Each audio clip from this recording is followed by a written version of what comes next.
తెలంగాణలో రైతులకు యూరియా కష్టాలు తీరడం లేదు. వికారాబాద్ జిల్లా దోమ మండల కేంద్రంలోని అగ్రోస్ సేవా కేంద్రం వద్ద యూరియా కోసం రైతులు బారులు తీరారు.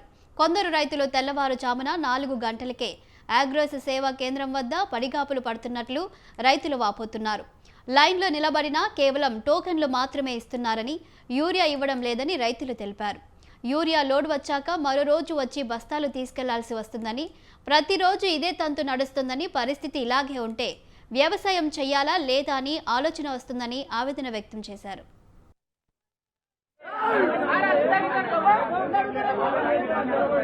లైన్లో ఉండేటోళ్ళ రాసుకోమని చిట్టీలు తీసుకోపోండి, రేపన్నా వస్తాయి కదా. మళ్ళీ లైన్లో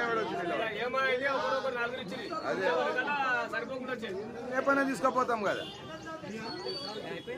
మళ్ళీ రేపు వచ్చి లైన్లో ఎవడు పెడతారు, బండి వచ్చినప్పుడు వస్తాం. ఫోన్